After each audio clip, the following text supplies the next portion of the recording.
Hey YouTube, how's it going? Chesapeake Hunter down here.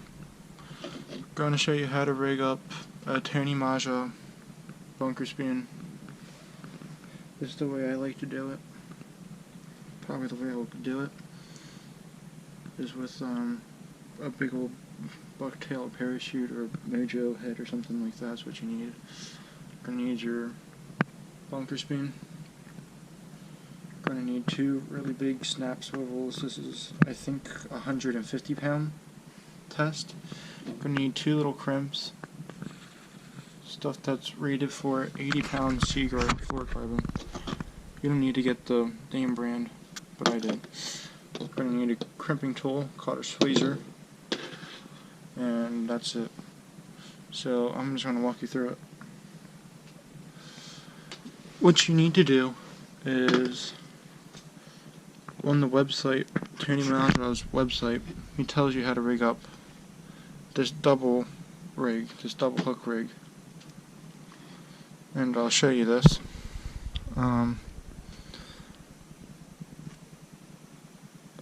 Just go on my phone.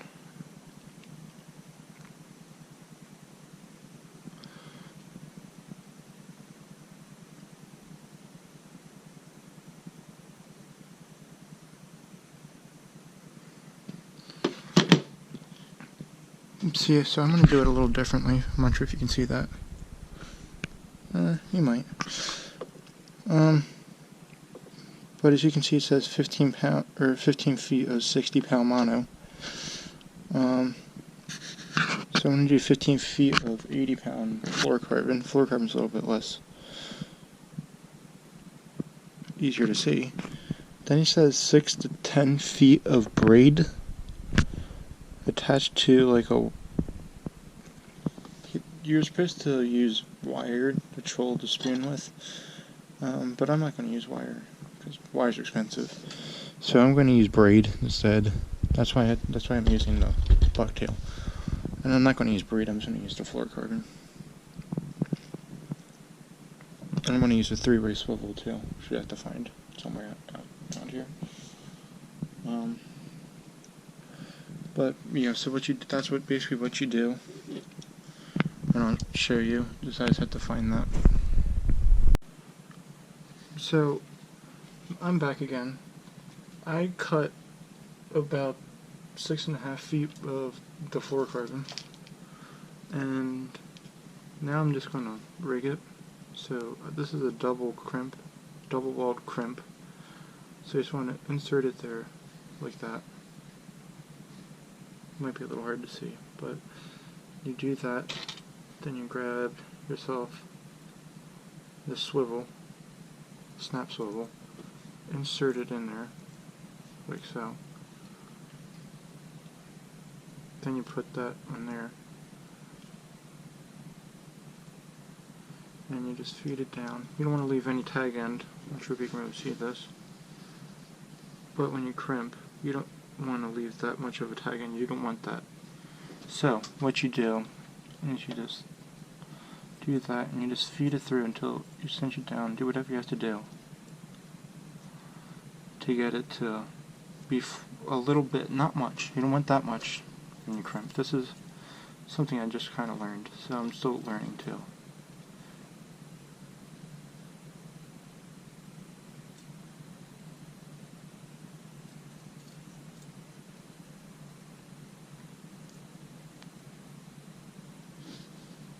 But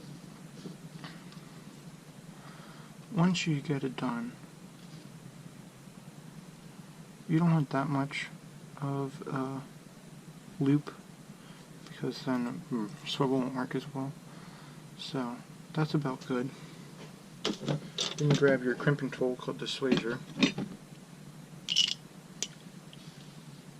and as you can see, there's a bunch of numbers on it. It might be a little hard to see with the reflection of the light, but you have to mate the size crimp with the gap in the tool itself. So what you do is you line it up like that, kind of like that, and then you just wiggle it in there until you get it in that groove. And it'll be in that groove. And once it's in that groove, you want to make sure that there's a little bit on each side, because you want it to flare out on a 45-degree on each side. I'm not sure if you can really see that, but that's kind of how you want it. Take your time here, because it'll all pay off in the end when you're out in the water and you're trolling this thing, and the potential to catch a fish of a lifetime. So take your time, don't rush it. Just get it right.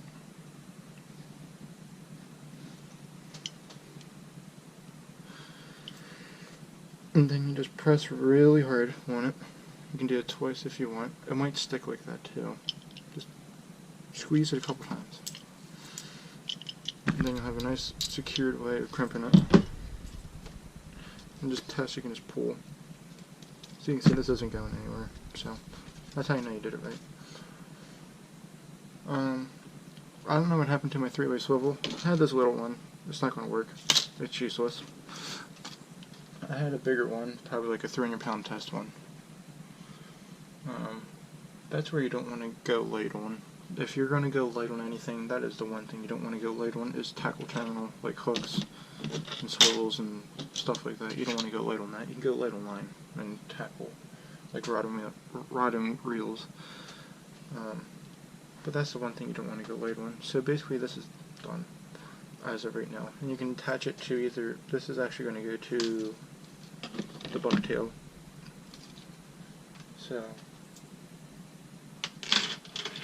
that one's connected. So now you're going to need 20 feet, which is a lot,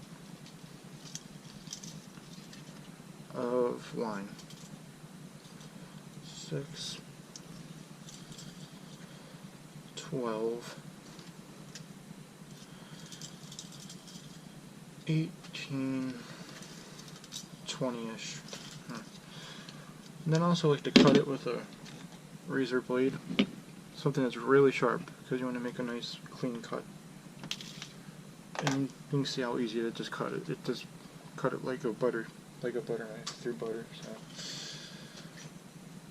even though it's not the saying, and I sound stupid saying that, but that's what you do.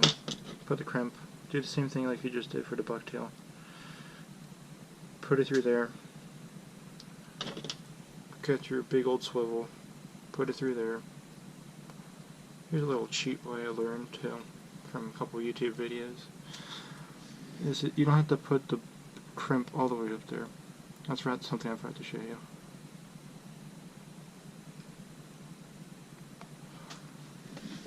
As you can see, there's not that much. I could probably pull it a little tighter actually. Like about that. That's about how you want it. Just enough. You can see that little bit of a tag end. That's what you want.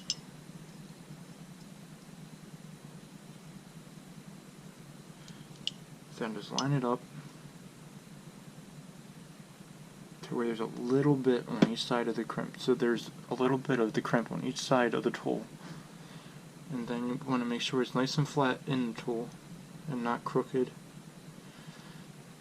If it's a double walled crimp, you want each side to be on each side of the crimp to be on each side. You don't want to smash it sideways. Kind of like that, as you can see.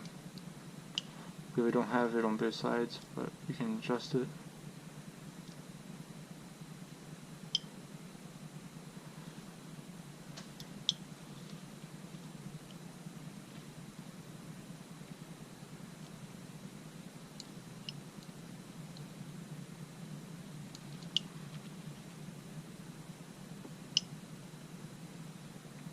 Okay, so now I got it lined up and all correct. I think I do at least.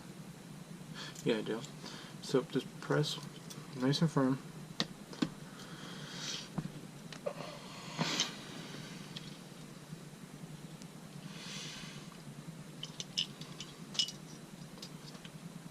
Now that's secured. And that side's done. You can secure the tool now, and you're done with that for right now. Now, from the unboxing video of the Bass Pro trip, I lost my barrel swivel, or my 3-way swivel, and I had no idea where it went, so I have to find it wherever it is. But I can show you, I guess. What you do is you want to swivel kind of like this. See how there's two sides that go straight, and then there's one that just goes straight off? That's kind of how you want it. Because this side, it's hard to do this, it's such a little swivel. So you can see there's that, you want the one side, this side, to be your main line, this side to be the spoon, and this side to be the bucktail.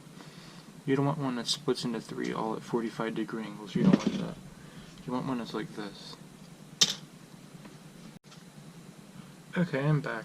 So, I can't find it. I don't know where it is. Whatever. I'll just waste 2 swivels and I'll find it later. Or 2 crimps. Just to show you guys. So I had the 20-foot. This is the 20-foot of line. Insert it on one side. Make sure the crimps in first before you insert the 3-way. And then insert the other side like so. And do the same thing like you did on the other side.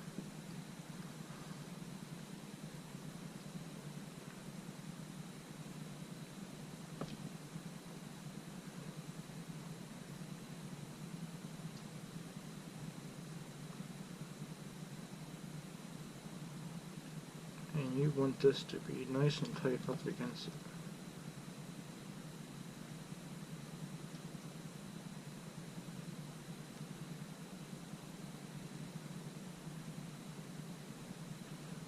Like that.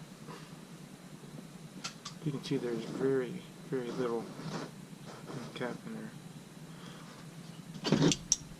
Take the tool, do the same thing like you've been doing, if you did it right. And the way I've been telling you how to do crimp. And line it up, make sure there's a little flare. There should be a little flare.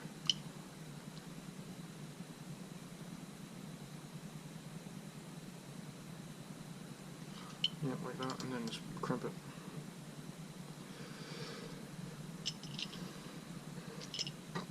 And then just crimped. One piece of the puzzle is completed now.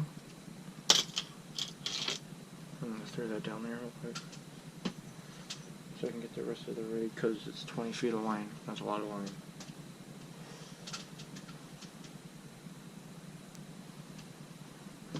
That's also why I kind of like a thicker line, because it rolls itself up, because I have a lot of memory.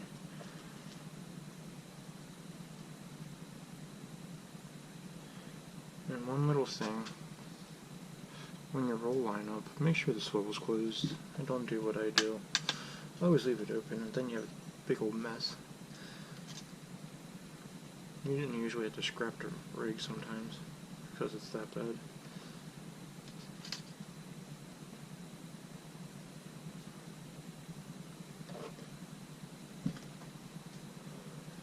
Okay. Take a rubber band and you can put it over it. I saw this trick, I'm not sure if it works. So you could do something like that. Work it way down and you have a little, I'm not sure if you really saw that, but it's pretty simple. But it keeps your rigs a little bit more organized. You don't have to buy entire different tackle boxes for rigs. Unless you have a lot of them, then you might need a tackle box. Take the other crimp, and there's 6 foot of line, which is missing. Unless this is it. What is it?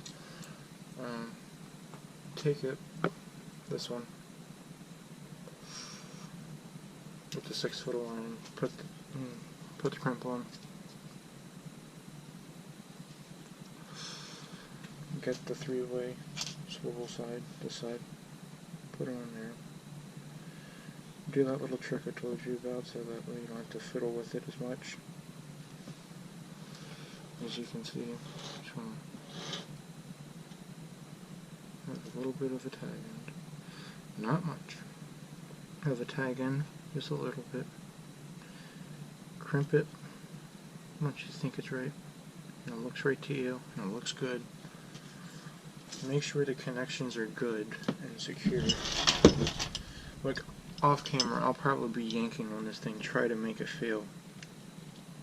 Because I don't want to be losing a fish this spring on one of these lures because of this stupid little thing like a connection.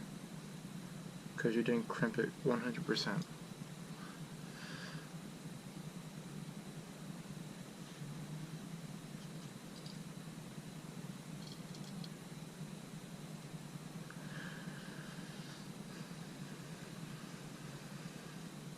Okay, this rig is completed.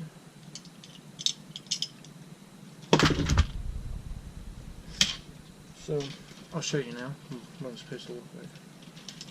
Take the bucktail. It's going to be a little hard to do with.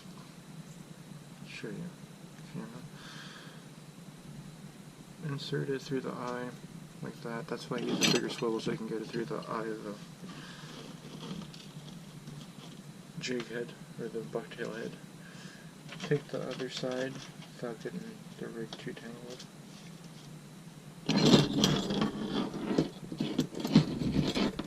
Just spoon to it, and you're ready to go fishing, technically.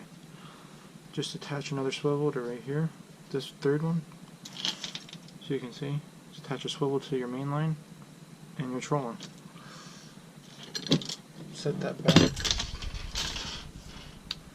Depends on what line you're using, if you're using braid or whatnot, but with the pens or the Penn Senator, I have 65-pound braid on it, so I'll probably put it back 350 feet, 320, something like that.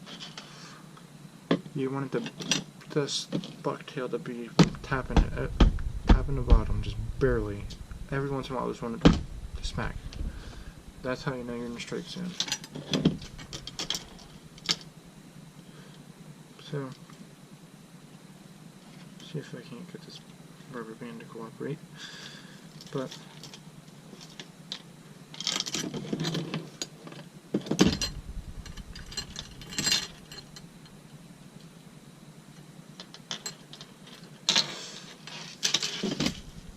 that's it. That's basically the rig, so you can see. Tuning Maja spoon number 2. Lollipop bunker, also called LY in the state of Maryland, don't know why, but just is. It's actually a menhaden.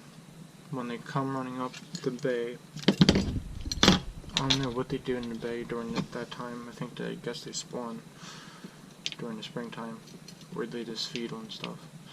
I really don't know, but it's a little too cold to start feeding. I don't know why they come in the bay, but that's why the rock come in the bay.